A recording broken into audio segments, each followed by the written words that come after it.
Hey, what's up guys? Carter here. Just chilling inside on a rainy freaking day, hanging out with some knives, hanging out with my peeps, talking to you broskies. We're going to take a closer look at the United Cutlery Mikell Willumsen collaboration. It's Mikell Willumsen's first collaboration. He's got some mid-techs he's going to be coming out with here soon that should be boss. But yeah, this is his first collab. Went ahead and did it with United Cutlery. I'm not sure. Sorry, I'm tightening the pivots on these. Just the black one actually needed to be tightened. I wish I had an actual Blondie to compare with, but I do have my Alamo, which has a few similar characteristics. But anyways, just to preface this video here, if you guys know me, you know I don't BS. I'm not out here to please anybody. I mean, I don't want to be a jerk or talk smack on things for the sake of talking smack on it, but I'll get comments occasionally where people say, you know, do you like anything? And yeah, absolutely I do. But, you know, nothing's perfect. So I talk about the ups and downs and stuff like that. I don't have an agenda. I just like to talk about things and, you know, get feedback from you guys. But if you'll notice, my cool background is gone. And the reason for that is actually because of one of the, well, a commenter pointed it out, and I already knew that was the case, but I guess him pointing it out just kind of made me decide to get rid of it. This camera struggles with focusing, and what it would do is it would see this complicated background, and it would want to focus on that. But if you look here, see how much better this focuses now? Maybe not. It does seem to focus a little bit better, a little quicker, without a complicated background. You know, of course there's stuff out there. Yeah, it's definitely faster. So I don't know if I'll keep it or not. I really like that background, but who cares? Who wants to watch a video about stupid backgrounds? We're here to talk about the Blondie effing United Cutlery folder. Here's the box. Let's look at it real quick. I'm not going to spend a lot of time on the box because people hate talking about boxes, but this one's kind of cute. Custom design tactical folder. I like how it gives a little history on Mikell Willumsen on the back there. But what I found kind of funny, and this is not a jab at United Cutlery. They make excellent knives for the money, and a lot of people start out on knives with United Cutlery. But I did find it funny that they put a certificate of authenticity on there.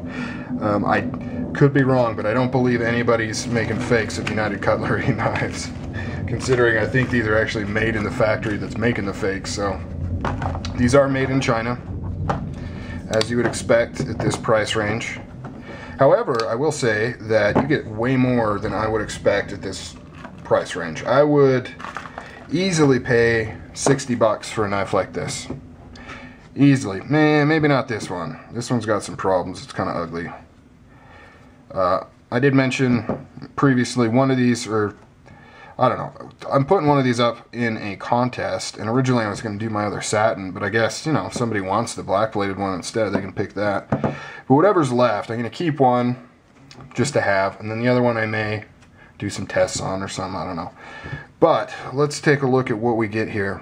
We get Mikell Willumsen's crazy Blondie blade shape there. It's got this like ever so slight recurve right here. It's pretty interesting. Otherwise, it's kind of like a rhino tanto kind of. Just barely though, because like the angle right here isn't very pronounced. So it's got a fairly thin tip on it. But very cool. Super smooth right out of the box. Dead center. Pretty heavy, but you know, not that bad for how big this blade is. It truly is a massive blade. I mentioned this in the other vid, but let's take a look here. 4.5 inch blade, over 10 inches long, technically. Yeah, like 10 2/8 or so. So massive. It's fairly thin, so it actually ride in the pocket pretty well. Maybe you can hear the planes flying. in the background. I don't have a window open. That's actually coming through the house and through the window. And that is because it is Memorial Day weekend, guys. And I live right next to Hill Air Force Base, where today they are supposed to be having an air show that I hope to attend. But the weather could pose a little bit of a problem there. Anyways, back to the video. Man, I don't know. This is a sloppy ass video, but I'm just going to talk about stuff, guys. Look at this metal backspacer. Look at that. That's huge. No lanyard hole. It does have these 3 decorative holes here.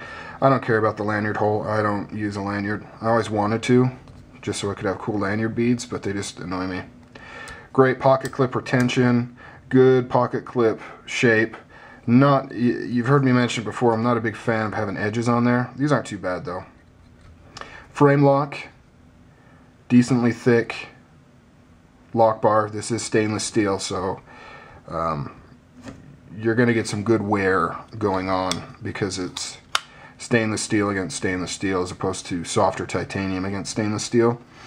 You've got a little bit of some beveling on here, and I did want to compare this G10.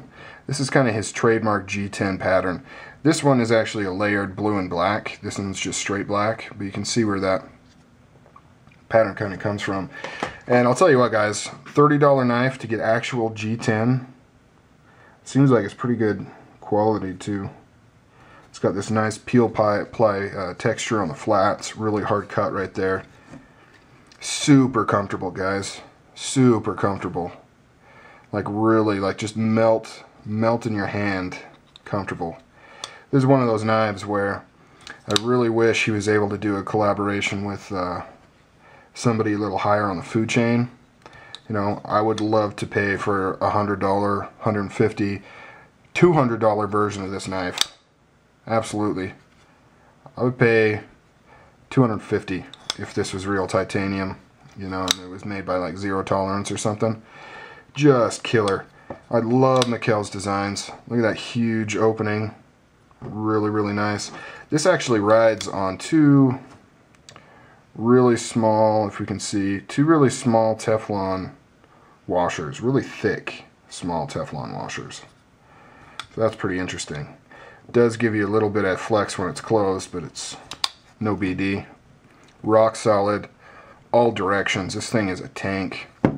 It's not moving at all. Fit and finish is good, you know, not perfect. It's $30 knife. There's a couple machining marks. Look how thin that cutout gets too. That is really thin. Wow. So yeah, it's not going to handle the most force, but of course you shouldn't be having that much force coming down anyways. But that is a thin cutout.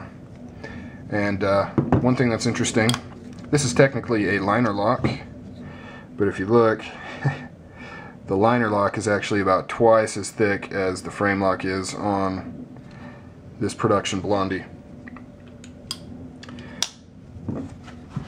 But man, what a beast, guys. Seriously, if you got an extra 30 bucks, I would pick one of these up. I'd recommend the satin. I think you're going to be most pleased with that. It's got a decent brushed kind of satin finish on the lock side here, and you know, it looks pretty good.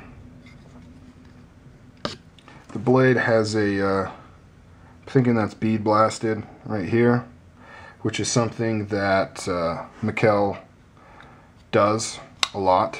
He'll do a stonewash or bead blast on the grind with satin flats. He does that a lot.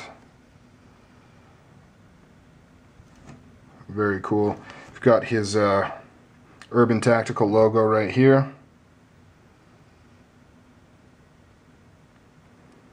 Willumsen Urban Tactical, that's kind of his little brand that he uses. Then on this side we've got the serial number, stainless china. Let's take a look at the black one real fast. Sorry this is going so long, guys. This has your classic Chinese Teflon coating that just doesn't look all that good. It's shiny, and you can see where they did the grind, how it kind of somewhat blasted off some of the black on there. Kind of just makes it look nasty. See the logo much better. And then same with this side here.